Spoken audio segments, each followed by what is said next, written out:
Hi Dharani. Hi.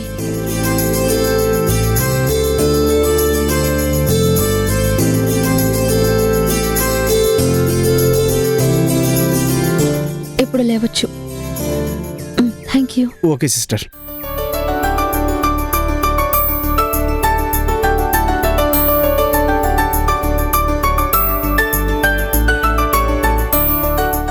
ధరణి, ఇది నిన్ను పొగడాలనో నీ గురించి గొప్పగా చెప్పాలనో లేదా నేను అబద్ధం ఆడితే నువ్వు పొంగిపోతావనో కాదు, కానీ నువ్వు ఈ నర్స్ డ్రెస్లో చాలా సూపర్గా ఉన్నావు ధరణి. నా కంటికి ఏంజెల్లా కనిపిస్తున్నావు. అంతేలే, దేవతలు ప్రాణాలు పోస్తారంటారుగా. నువ్వు ఆ డ్యూటీలోనే ఉన్నావు కాబట్టి ఇంకా ఇంకా ఈ నర్స్ పోస్ట్కి అందం వచ్చింది. చాలా బ్యూటిఫుల్గా కనిపిస్తున్నావు ధరణి. ఏంటి ధీరజ్ కొత్తగా మాట్లాడుతున్నావు? చాలా రోజుల నుంచి హాస్పిటల్కి రావట్లేదుగా, ఇవాళ ఎందుకు వచ్చావు? నీకోసమే, స్పెషల్గా నీకోసమే. నువ్వు నా మీద అలిగావు, నాకు నువ్వు లేని లైఫ్ బోర్ కొడుతుంది, చాలా ఎంప్టీగా ఫీల్ అవుతున్నాను. అసలు నాకు తెలియక అడుగుతున్నాను ధరణి, మీ నాన్న ఒప్పుకోకపోతే ఏంటి? అసలు ఆయన మీ కన్న తండ్రి కాదు, నువ్వు ఆయన కూతురువి కాదు. యాక్చువల్గా చూస్తే నువ్వు మా మేనమావ కూతురువి. అంటే మనం వరుసైన వాళ్ళం, బావా మరదళ్ళం. మనం మాట్లాడాల్సింది, మన పెళ్లి కొప్పుకోవాల్సింది వీళ్ళు కదా. ఒక్కసారి నువ్వు కానీ మీ అమ్మ నాన్నలను అడిగితే ఖచ్చితంగా మన ప్రేమని యాక్సెప్ట్ చేస్తారు. ఏమంటావు? ఇందులో మీ డాడీ అప్రూవల్, మీ డాడీ పర్మిషన్ అవసరం లేదు. ఏంటి ధీరజ్, నువ్వేనా? అసలు నువ్వేనా ఇలా మాట్లాడేది? మా నాన్న ఒప్పుకోని అవసరం లేదా? డెసిషన్తో పని లేదా?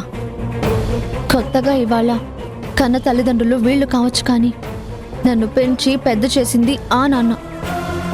ఆయన పర్మిషన్ లేకుండా, ఆయన ఇష్టంతో పని లేకుండా నేను ఏ పని చెయ్యను.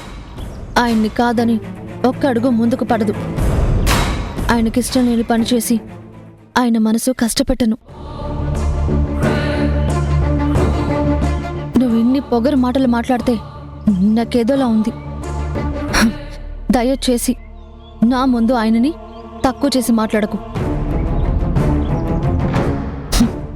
ఆయన ఎవరు అన్నట్టుగా మాట్లాడితే నాకు ఎక్కడ లేని కోపం వస్తుంది.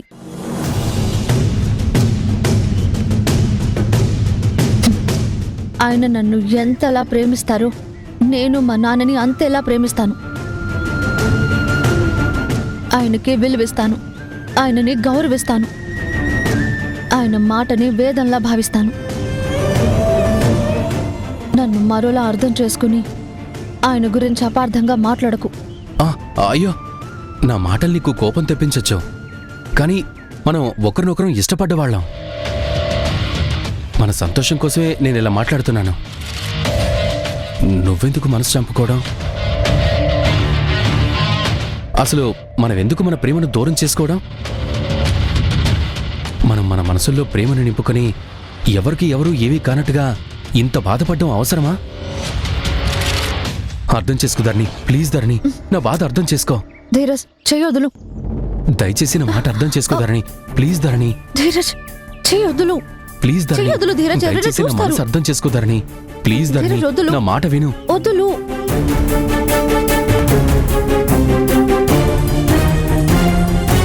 నువ్వు మాట్లాడకు, ఫస్ట్ చెయ్యొదులు.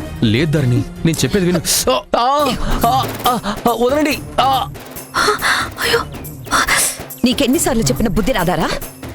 ఎందుకురా అసలు మాట్లాడద్దు అంటే వెంటపడి చేతులు పట్టుకునే దాకా వస్తున్నావు? నా కూతురు చెయ్యి పట్టుకోవడానికి నీకెంత ధైర్యం ఉందిరా? దాని చెయ్యి నా ఎదురుగా పట్టుకుంటే చూస్తూ ఊరుకుంటాను అనుకున్నావా? అమ్మ కదా, అమ్మ కళ్ళ ముందు కూతురికి ఏమైనా జరిగితే ఎందుకు ఊరుకుంటుంది? కూతురు వంక పరాయివాడు కన్నెత్తి చూస్తేనే గుడ్లు పీకేయాలనుకుంటారు. అసలు ధీరజ్ అంటేనే పడదు. అలాంటి వాడు నా చేయి పట్టుకుంటే అమ్మ ఎలా ఊరుకుంటుంది? మేడం మేడం మీరు వదలండి, నేను ధీరజ్తో మాట్లాడతాను. ప్లీజ్. మేడం ప్లీజ్ వదిలేయండి. ఆయన ఏదో చేశారని మనం బాధ పెట్టడం మంచిది కాదు. వదిలేయండి. నేను వదిలేస్తానులే గాని నువ్వు వెళ్ళు. అక్కడేదో అర్జెంట్ అవసరం ఉందంట, పేషెంట్ పిలుస్తున్నాడు, నువ్వు వెళ్ళు. వెళ్ళమని చెప్తున్నాను కదా, వెళ్ళు. ప్లీజ్.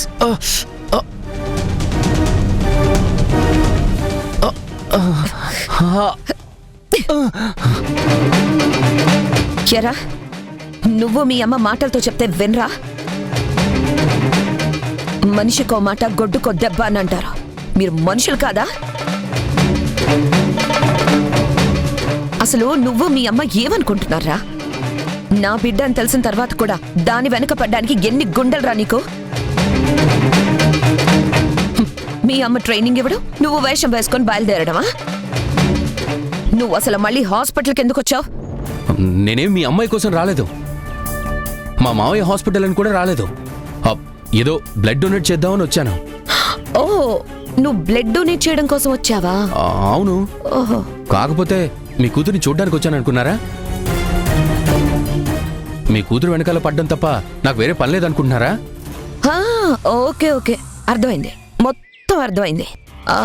ఇప్పుడు బ్లడ్ డొనేట్ చేస్తావు అంతేగా? అంతే అని చెప్తున్నాను కదా. అయితే ఒక్క నిమిషం వెయిట్ చేయి. శివా, శివా. వదినా,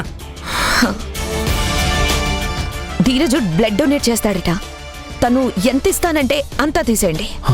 అవునా వదినా? అవును శివ, తనే చెప్తున్నాడు బ్లడ్ డొనేట్ చేయడానికి వచ్చాను అని. ఓ అలాగా. పద ధీరజ్, తీస్తాను పద. శివ, ఒక యూనిట్ కి ఎంత తీస్తారు? 350 ml. అయితే వీడికి డబుల్ టీ. వెళ్ళు. అంటే వాడికి కొవ్వు మొత్తం కరిగిపోవాలి, అర్థమైంది కదా? సరే వదినా, నేను చూసుకుంటాను కదా, నాకు వదిలే వీడి సంగతి. అంటే అది పద ధీరజ్, పడుకో పడుకో.